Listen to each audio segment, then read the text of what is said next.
Okay, hi. Today I'm here to share some of my SAT tips. So I took the SAT twice. The first time I got a 1490 and the second time I got a 1530. And these are just some of the tips that I gathered along the way that helped me achieve those 99 percentile scores. So the first tip I have is practice, practice, practice. You can't really get any better at this test if you don't really practice. That makes sense. Learning math and grammar rules and some writing strategies is only half the battle. You must practice, and practice with good materials. Use the actual SAT tests released by College Board. There's about 10 of them and they're all on Khan Academy. And after taking a test, Khan Academy will create curated problem sets for you. But be wary. I would say the ratings are pretty helpful. The writing is too easy and the math sets are too hard on what is actually tested. So now I'm going to break down by each section. So reading was definitely the hardest section for me. It's where I most improved.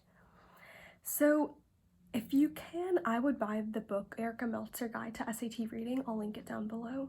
And also there's another video by Katya Seberson that's a reading walkthrough that I'm going to link down below that are really helpful. Basically what I recommend is you want to look at the questions first and then mark up the passage on what exactly you're going to be looking for. Like if it says in line 57 this word, go to line 57, circle the word, and make sure you look for what you need to. And I would say about 5 or 6 of those questions will be like that, so you'll get them out of the way as you're reading. And then at the end, you can go back and answer the main idea questions. And the attack for the answer and evidence questions should be that the evidence must exactly corroborate every part of what your answer is saying. And for main idea questions, I would say in your own head, just draft what you think the main idea is, and then look at the answer choices and see what fits or aligns best. For reading, and since reading there's 5 passages, you're gonna get about 10 to 11 minutes per passage. I would say in the science ones, actively read. That is the most important thing on the SAT reading. Actively read. You have to think this is the most interesting passage about the topic ever. Zone in on the passage. Nothing else matters, and then you will do fine. Next section is writing. So I would say this is the easiest section to improve your score. So you're just going to need to learn all your comma rules, semicolon rules, period rules, basically all grammar rules. I'll link a website to all the rules you can look at below. And also content related.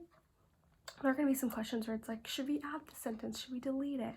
So make sure you're paying attention on what the content is, the style, the tone, but don't read too intensely as you are on the reading section because you have less time.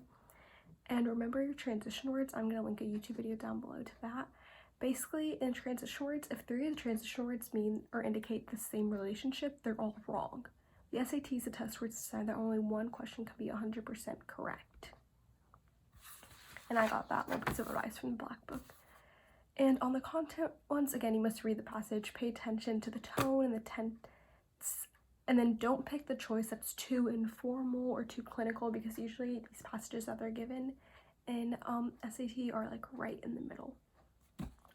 So math, you're going to need to memorize formulas. Math is a very clinical approach. And geometry, just there's going to be a lot of triangles and relationships. I'll link something down below with all the formulas you need to know. Do practice problems. I would say for this, the most beneficial practice problems are the ones from the SAT. And since there are 10 practice tests, you have a lot. And remember, it doesn't really test past Common Core Math 3, so if you're doing complicated math, you're most likely doing it wrong. And remember that each problem should only really take 60 seconds or less to solve because of the time limit they've given you. So if you're it's taking you longer, you should have that light bulb moment that you're doing it wrong. There's going to be an easy way to do it. There's so many easy nitbits and tricks on the SAT that they want you to realize, because this is more of a mind game than the actual math. You have to change the way you think, because it's going to be easy mathematical concepts that you've done in freshman year of high school, but they're going to be twisted around to test your logic. And I would say learn all the basic calculator functions, how to graph them, how to find the y-intercept, basically, yeah. So SAT essay. This is the last section, and I think you should take it. It's not that bad. It's a rhetorical analysis. So if you take an AP Lang in junior, then you're fully equipped to do this. I would just say look for 3 devices. You can go online. I'll link it sheet below of all the devices. I would say just look for imagery. There's always going to be anecdote. There's always going to be facts appealing to ethos. They're going to appeal to ethos, logos, and pathos. Just find what they use to appeal to that. And just one thing that's really beneficial is to write sophisticatedly, because you get points for writing.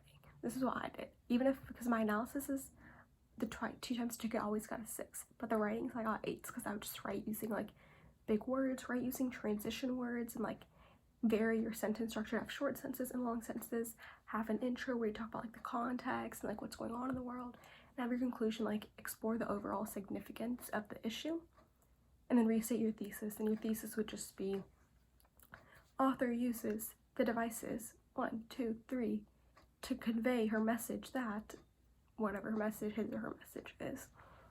And overall, the SAT is just an endurance test. You're gonna need the grit to keep going. Bring snacks, bring water. Whenever there's a break, use the bathroom, because you don't want to waste time during the test to use the bathroom, because that's stupid. Learn all the directions you need beforehand, all the formulas, so when you get in that test, all you are doing is actively taking the test for 4 or 5 hours, and then you can celebrate after. Just hone in everything on